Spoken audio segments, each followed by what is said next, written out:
Hello again. Uh, Going on my Story 52 series. I put out previously the Story 52A and 52A1 about Into the Meadowy and how I came to live in the forest, the woods, and such. Had a good job. Just my employer didn't pay me for I thought it was going to be a couple of weeks. It turned out to be 3.5 months. And I didn't know anybody in the region of New York, northeastern New York, up by Vermont and Lake Champlain, the Adirondack Mountains. Very beautiful area. Historic. Historic in the New England sense, you know. And of course, don't want to leave out the Indians that were there long before. All right. Yes, me and my candles. A little bit of dollar store technology here for my videos. This is Earl. I carved Earl out of a piece of cherry wood gave it to my son. And he originally had an arm here with a gun like he was trying to rob you, right? And his arm got broke off by my grandson, I think. And so I'm going to make Earl a new arm and give him back. Meet Earl. Right. Let's get on with the story.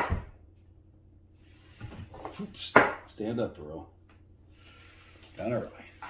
So, story 52B is The Unquiet Grave. And this is a creepy story. And I actually had to consult a lawyer before I did this. And I'll get into why. It took a long time to get to this. I was 27 years old when this happened. And I like to put things in perspective, because that was about roughly half of my lifetime ago at this point in the journey. And I'll just flash a picture or two of me, of me during that time period. So this, I wound up living in the woods around Whitehall, New York. That's where I worked. I was a training sergeant for the New York Army National Guard, but I was active duty training sergeant full time, training New York Army National Guard infantry. And I just gotten out of the 82nd Airborne as a sergeant in paratroopers. So I was pretty good in the woods, pretty hard charging. I was living up there alone. I just got put through a divorce that I didn't want, but that happens. And really wound up kind of alone, really alone. Strange part of my life. The first place I went to in story 52A was the Meadowy River.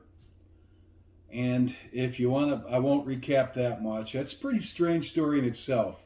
This was an odd time of my life, very paranormal, spiritual time of my life, age 27 to my early 30s.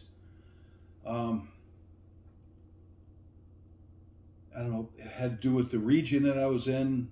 I think it has to do with the area that I'm in, to tell you the truth. And New York State has a lot of paranormal activity in it. And but I first wound up in the Meadowy River, that area. It didn't work out living there. So I left there because the Meadowy was too noisy by the waterfall. Really, it was just the water was so noisy. It was quite a lot, roar. And they also got a lot of partiers there. Not a lot of people, but frequently people would show up. And there wasn't anywhere really for me to park my Jeep. I had a brand new Jeep Wrangler that came in handy for this period of my life. God seemed to know what we need. So I left that place. I was only there for like 2 or 3 days. I left. And I drove around the local area up in the mountains and I found some back roads. One in particular is Winters Road in Whitehall. It's right on the border of Vermont.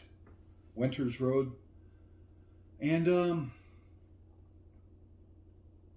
any rate, I found like a farm trail, little dirt road going into a field area off the Winters Road. Winters Road is a secondary road. It's very rural. There's only a few houses on it.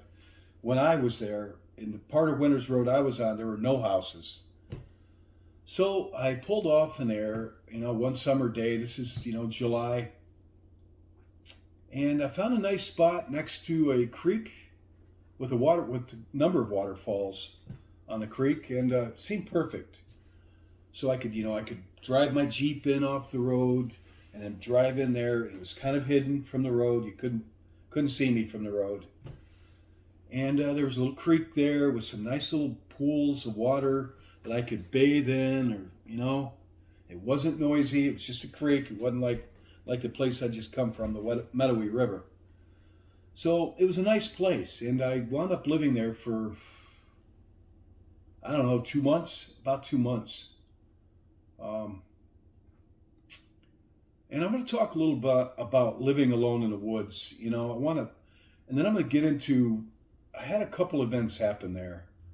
The one I'm going to relate in this story, the Unquiet Grave, is pretty creepy. It's very creepy, and I'll get into that when I get there. And the other event that happened there is going to be story 52C. And that was creepy enough that I ran and I got out of there. I never went back. So these are creepy stories. And when I get to story 52D, which is the last of the four events there, that one is exceptionally dark with some Christian elements to it. Story 52B. Anyway, I was living in the woods, and I want to explain, this wasn't like survival training for me. I'd had survival training in the Army. I knew how to do it. I could live off the land, I'm pretty sure, back then, if I had to. But I didn't have to. Where I worked at the Armory, a picture of the Armory, right? I worked in this old building from the 1870s, but in the basement of that place, they had a nice big shower room. They had a great big kitchen, a galley, whatever you want, mess hall, with all kinds of freezers, refrigerators. Big kitchen. So 5 days a week, I had access to the shower and the kitchen. Picture off. And I made use of them 5 days a week. Now, on the weekdays, I usually bathed in the creek, which was nice. Here's a picture of, I have a lot of these pictures, and I don't know, I could find them, but I want to get this story done. So here's one of me. You can see that I'm bathing in the creek there. I'm not in the creek, but I think my shaving cream and my deodorant are there. And yes, that's not it's not sound and polluting the water, but it was just made there a couple days a week. Big deal. I'm sorry, I didn't think it was that big of a deal. So yes, I did bathe in the creek. I had a saying back then, it's one thing to live in the woods. It's another thing entirely to look and to smell like you live in the woods. Picture off. And I did not want to look or smell like I lived in the woods. So I kept my hygiene up while I was out there. Now, you probably will be thinking like, it must have been really creepy living in the woods all by yourself. And I'm going to tell you what I had. I had a brand new Jeep Wrangler, which was nice for this. I had a guitar. I had a Bible, of course. I had a radio, old school radio like they had back in those days, and I had a baseball bat and some clothes and a army sleeping bag and a pillow. I think that's about all I had. But the baseball bat was my security. And I'd start a little fire at night. I usually had a little campfire going. And I'd sit up. I didn't do a lot of drinking. I would drink. I'd usually have 3 beers, if that, at night. And just sit up, and then I'd sleep out on the ground by the fire. And if it was raining, I'd just sleep in the Jeep. And that wasn't very comfortable, but I managed. So if it was pouring, I just went in the Jeep and somehow slept in that little thing. And I played guitar, prayed a lot. Um, Security. I think if you're living in the woods and you think you need a gun, right? And maybe you do need a gun for wild animals. I'm not too worried about wild animals, honestly. That area, they supposedly there's black bear. I've never seen any black bear in that area. I've seen black bear. I've encountered them personally. Fort Drum, which is the opposite side of New York State, and I encountered them in Gagetown military uh, post in Canada when I was up there training up near Quebec, that area, and encountered black bear up there, and they didn't really bother me. I'm going to tell you something. You may think this, you're not going to believe me, but at Fort Drum, I kicked a black bear in the stomach.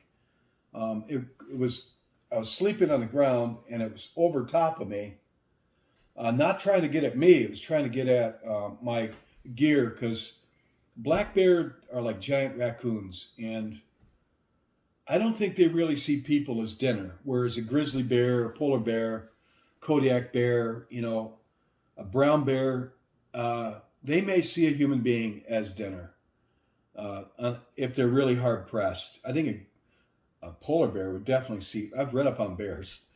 Polar bear would, definitely see you as dinner and nothing else. But black bear, they're more docile.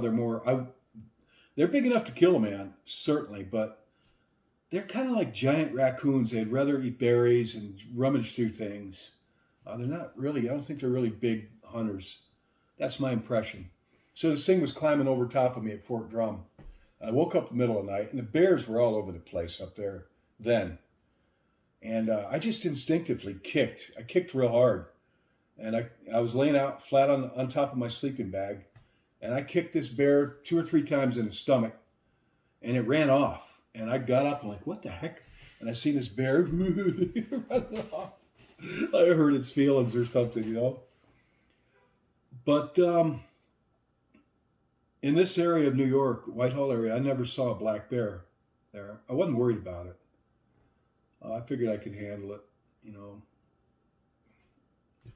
Other than that, there's raccoon, there's deer, skunk, occasionally porcupine. None of those will bother you. A raccoon will try to get in your gear. A raccoon will try to get into your food, and it will circle your camp at night. And when you've lived in the woods for a while, and you're all by yourself, I didn't have a cell phone to contact anybody. I mean, imagine that, right? No phone, no way to call anybody, not even to make a phone call, let alone text, hey, help, I'm in the woods, it's scary out here, or whatever, or play, whatever. I didn't have any of that. This is just before cell phones. Thank God, quite frankly. Thank God. Or I would have been out there in the woods playing around on my phone all day long and night. So, what was I saying? Yeah, you just sit out there all by yourself, and your senses really tune into nature. You can hear a lot better than your hear and smell. Your senses sharpen a lot, particularly your sense of smell and hearing, in my experience. And you hear things in the dark. When you got a campfire going, that's when all the nocturnal animals come out. And you hear things, and you're like, at first, you're like, what the heck's that? You hear a branch break, or you hear a thud, just in the dark, outside of your campfire glow, And you're all out there by yourself. You don't have a phone or anything, like I was saying. Well, I had my Bible and a baseball bat, and I was young and in shape, and I really wasn't worried about it a whole lot. And you learn, oh, that's just a raccoon, or oh, that's a deer walking through the woods at night. You learn the sounds, you know what they are.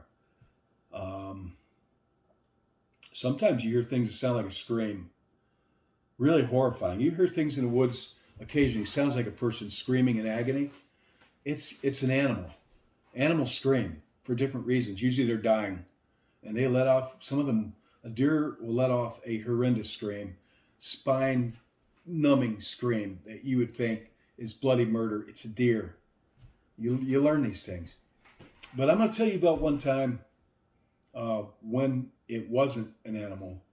And this isn't really the story. The story's about the unquiet grave. And that's a paranormal story.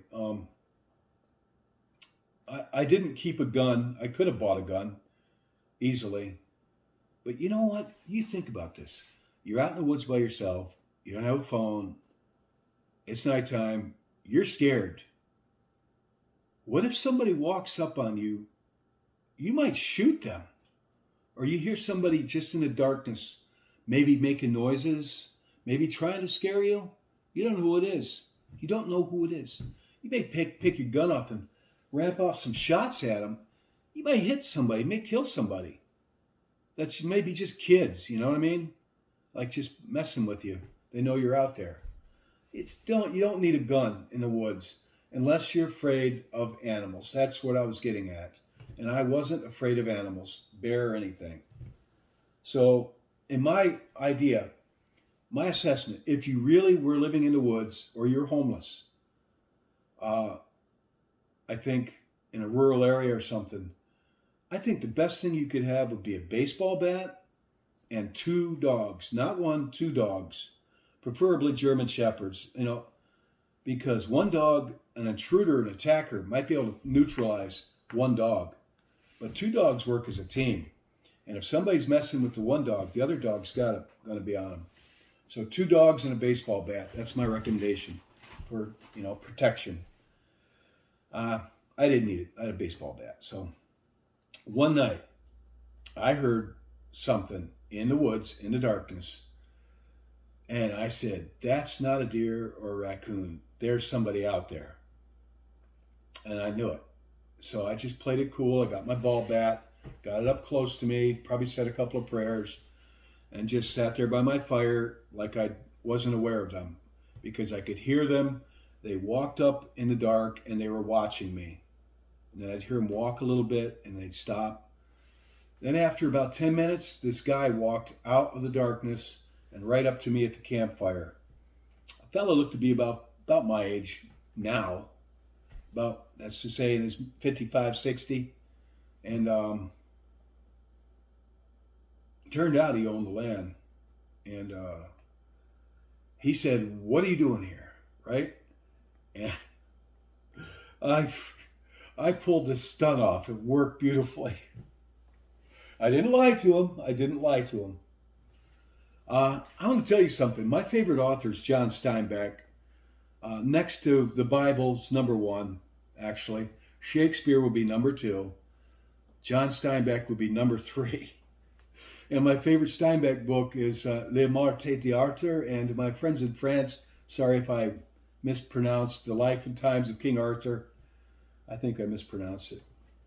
But that's my favorite Steinbeck book that he wrote during the World War II years when he was in England. Right before that, he wrote Cannery Row, which I really love that book. And there's a scene in Cannery Row where a bunch of bums are trying to raise money to throw a beer party for their friend Doc, who he's a marine biologist that lives by them on Cannery Row in Salina, California, back around 1939 or something. So they're trying to raise some money, and they decide they're going to go catch a whole bunch of frogs and sell them to Doc's marine biology lab because they get a nickel for a frog. And they know a great place to catch frogs, and it's at a pond. And they all go out there together. It's a big adventure, a bunch of drunks, about 5 guys, different ages. They go out there with their beer and their wine, and they catch a lot of frogs. But the problem is they are trespassing on somebody's land. And the leader of this bunch of drunks in this book, Cannery Row, is a man named Mac. He's about 50. They're all like hobos. We call them hobos in the old days. Homeless, derelict. They all live together in like a shack, with a dog. And Mac sees this guy, walks up. He's like, what are you doing here? You're trespassing. And Mac figures, he just took a bet that most guys have served in the military, at least back then. And he says, oh, gee, I'm sorry, sir. I didn't know that we were trespassing. And to say, have you ever served in the military? Something brought up the fact, eventually that, did you ever serve in the military? And the guy straightened up a little bit. He says, yes, I did actually. And he told him when he served. And Mac was right. And the guy kind of took a little pride. He says, how'd you know? He says, I could tell by the way you carry yourself and the way you walk that you've done time in the military. And Mac served in the military way back when. So they struck up this friendship off that. And the man actually wound up moving Mac and his boys into his farmhouse just for a night because the man's farmer's wife was away. And they had a great big party together and a really good time together. And the guy gave him the pick of his litter of dogs, and Mac and the boys left the next day with their frogs and a dog, and it worked out. Back to me camping out that night. I did exactly what Mac did. This guy walks up on my campsite, and I don't remember the dialogue, but I did just what Mac did. And I told him I was in the Army, right? And I was the new training sergeant in Whitehall, which is kind of a prestigious job because of a small community, and the guard isn't even there anymore, which is kind of sad. The armory's something else altogether. It's up for sale. But back then, a lot of people in that community were either in the guard or somebody in their family was. So, and I told them my story that I had moved to the area to take the job and they hadn't paid me and I was camping out. He was sympathetic. And then I brought up something about, you ever serve in the military? Matter of fact, the man did, like back in the 50s. And he straightened up, just like the guy, held himself up a little more. And he says, why? I said, I could tell just by the way you carry yourself that you'd served in the military at some point. You know what? That worked beautifully. Almost as good as it did for Mac and the boys in Cannery Row. Next thing you know, this man isn't just telling me I'm trespassing. That's off the table. He's gathering firewood for my fire. He's telling me he will sell me the land, and it's a beautiful place for a house. And, I thought that was great. And he said I could stay there as long as I wanted. So that was it. Problem diverted. And so back to the paranormal part of the story. Let me get into the crux of this. And I'm sorry, but it's my story, and it took me forever to get to the weird, creepy part. First, I want to tell you why I had to get hold of a lawyer. The Unquiet grave. This involves what I consider to be possibly an illegitimate grave on somebody's property, because this is all private property all around this area. Different people own, I don't know who owns what, right? So what are the legal ramifications of me saying on a public domain that I've found a grave of somebody on somebody's land? And I'm not talking about a grave with a tombstone or anything. The lawyer told me you probably shouldn't do that. Well, I want to tell the story anyway, but I will tell you two things. One, I will tell you that I don't know for a fact it's a grave because I did not find any human remains. It may not have been a grave. And the second thing I'm going to tell you, I'll tell you three things. Second thing I'm going to tell you is I'm not going to tell you exactly where this is, or even, I'll give you just that it's the vague where it's at.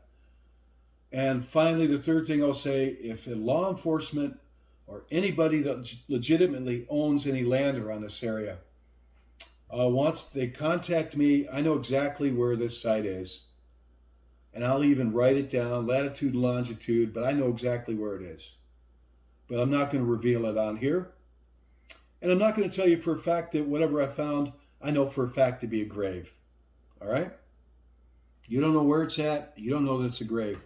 So I'm going to get on with my story. Living in the woods actually can get really boring. The adventure gets old pretty quick. You live in the same spot for a couple of months, and you explore the area. If you're young and in shape and kind of like adventure, you explore the area. And I did explore the land around this area. I went a long ways all over the place, looking around. I have a lifelong passion, and that's collecting old bottles, cork bottles. And I like to dig them and just look for them, like treasure hunting for me. And this area goes back in American history, white American history, back to the colonial days, the early 1700s, mid 1700s. And the French and Indian War and Revolutionary War, too, was fought all around this area. And I knew that the British general and his army had marched through the same place, areas where I was, camping out through Whitehall. So I explored the whole area quite a bit to fight boredom. On this particular day, this is where it gets weird. Saturday, as I recall, nothing to do. I'm sitting there, summertime, the weather's nice. I'm just sitting there by my campfire, bored, really bored, real bored. Suddenly, I got an impulse. I wasn't planning. I didn't think to myself, hey, I think I'm going to go do this, or I think I'm going to go do this or that. I will tell you, I was living on what's called Bishop's Creek, which runs through this area. All right, I will give you that much. And a map of Bishop's Creek. Well, it's just I was on Bishop's Creek area, which runs through, crosses Winters Road. I don't want to get anywhere near pinpointing this. And so I'm sitting there by my fire, and I just suddenly, without thinking about it, I got up and I started walking that way. And I was walking, it was an impulse to walk, and I was walking a straight direction through the woods. And I had no idea why. It was weird. I had no idea why I was walking. Why? I'm like, where am I going? I'm like, I don't know. I felt like I was being led. It was strange. And so I just kept walking that direction. There was nothing interesting out there. There's nothing for me to want to see. Nothing. It's not like, hey, there's a place I can go swimming, or maybe if I hike out this ways away, maybe I'll find some old bottles, in a dump somewhere this way. Nothing out this way. There's no reason for me to get up suddenly and just start walking spontaneously. And I got a walked a ways in the same direction, like I was following a compass, but I wasn't. Straight line. And I stopped, and I just stopped walking. I'm like, this is weird, I said, what am I doing? I'm going back to my camp. This is dumb. Why am I doing this? Then I heard a woman's voice. A young woman's voice. Very faint, very faint. Very playful. A young woman's voice, very playful. Gentle, but urgent. And she says, this way, you'll see. And she would giggle and laugh. And I felt like a pulling, at my chest. It's like, this way, come on, this way, you'll see. I'm trying to do a young woman's voice. And she giggled, and she said, you'll see, this way, just a little further. And I'm like, something's going on here. I got the chills just remember this. But I wasn't afraid, because she sounded playful. She didn't sound threatening. But she did sound urgent. So I kept walking. I thought, I'm going to follow this, because I was bored. I'm going to follow this, see where it takes me. What have I got to lose? So I just kept walking. And then again, occasionally, I'd hear this, just a little further, you'll see. And then a giggle, just a little further, this way, you'll see. Whew. And I kept walking. And I came to a very distinct place. It was, I'll just describe it. It's not giving away the location. It was a clearing. And the trees were different. It was a clearing about as big as maybe 20 square feet clearing. And it was not like the forest that I was in. There wasn't leaves and dry sticks and twigs and stuff. Just a downy green grass without any sticks or leaves. Downy green grass, maybe that tall. Maybe that tall. Real downy, almost looked like it was kept clean. And there were no houses near this. There were no roads, no trails, nothing. No sign of humans, no junk, no cars, nothing. Zero. Out in the middle of the wilderness. And so I'm standing in this little glade, this little clearing of just downy grass. And I'm like, all right, the impulse left me. At this point, I didn't feel it anymore. It left. I thought, all right, I'm going back to the camp. And before I went, I looked down, and right between my feet, when I looked down, I noticed something. Sticking up out of the dirt was a piece of white cloth. And it didn't fit in there. There was nothing man made, no garbage, nothing, no trails, no farmer trails, nothing around there. And it was out of place. And I started digging around. It was pieces of a woman's dress. And I dug further a little bit. I didn't think it was good at this point. I was concerned. I came up with an old shoe, an old pair of eyeglasses, looked like they were horn rimmed. Like here's a picture of those. You know, old eyeglasses, woman's, looked like from the 1940s, 50s, maybe 60s. I don't know. Sometime around the 40s, 50s, or 60s. We'll say the 1950s. I'm guessing. And I picture off. And I dug around there. It seemed like remnants of undergarments, you know, like pieces of a bra, maybe old, really old, just remnants. And I only dug down about that deep, and I'm finding bits of a woman's clothing, undergarments, old shoe, you know, in this area, and eyeglasses.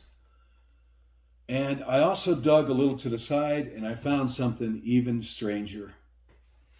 About that far under the dirt, almost on the surface, maybe that far, I found 3 baby dolls, rubber ones. Looked like they were from the same time period, 1950s, 1960 tops, I'd say. 3 of them, lined up. Here's a picture I drew of what I found in the dirt. All right, this is my artwork, but there it is. There are 3 torsos lined up. There are 3 heads lined up. They were all identical, like 3 identical baby dolls with the heads and the arms. Ooh, it scared me. Oh my God. Like a cop siren or something went down the road, which is unusual here in this small town. Trust me, I got the chills recalling this. 3 torsos, 3 heads lined up, you know, 3 sets of arms, 3 sets of legs, all lined up, buried just under the surface. I'll picture off. Just under the surface of the dirt. And so I went back. I thought this is something really, like a really weirdo old crime scene, I'm thinking. And I was led to the grave. Psychically, paranormal, however you want to say it. And I felt like if I dug any deeper, I would find, I was afraid I'd find bones and hair. And I was really creeped out. You know, I'm a brave guy, but I'd had enough. So I didn't dig any deeper, and I didn't go back there either. And I can't tell you why, but I just didn't go back there. And but I could find it if I had to today. I actually had a guy that I worked with. His brother was a cop, and I told this guy I worked with about this, and I told him exactly where it was. And he sounded interested, and he said he would tell his brother, and his brother would look into it. But you know something? I don't think anybody ever did anything. And I'm almost at the end of the story. So that's what I found. Was it a grave? I'm inclined to think it was. Definitely. The way I was led there, you'll see just a little further. Come on, just a little further. You know, you'll see. Giggling, playful laugh. I think if it was a grave, she wanted to be found. And she was found. Well, I went back to my camp, and I don't know, back then I just tried not to dwell on these things. I mean, I had a lot of paranormal things happening, and my mother did in her life, and apparently so did my grandmother. My mother told me just to ignore them. to don't give them any power. And that's what I was trying to do. So I didn't feel threatened. I stayed there. I kept staying there. Believe it or not, I kept living there alone in the dark by a campfire. I didn't have a problem with it because, again, I had my faith, I had my Bible. And whoever it was, she didn't sound threatening. So I stayed there until the next event happened, which is story 52C, which happened in this area. And I didn't tell you where this happened, where this grave is. If you're law enforcement or you own land and you can prove it to me, somehow, if contact me somehow, I'll be happy to tell you where this is. I'll email one of my kids the latitude, longitude to it, the site, because I can find it on Google Earth. There's houses there now. Because I forgot to tell you, I did go back there about 15 years ago. It was pouring rain, and I had other people with me. And I couldn't get to, there's houses around here. And they had dogs. And they this was a long time ago, like 30 years ago. So there's houses in the area now. And the people I was with, they were miserable. And I never actually went back to where I'm talking about because there were dogs in the area and it was pouring and the people that were with me just wanted to leave. So, sorry. So I never actually went back there. I wanted to, but I didn't. I might go talk to the owner of the property this year with this weird story. I'm thinking about contacting them to let them know about this. I think I might do that, actually. I might be going up in that area this weekend, actually, to explore the old Arnold Hill mine. I'm going to make a video about that, too. So, Arnold Hill mine, where I saw the Ghost Bride.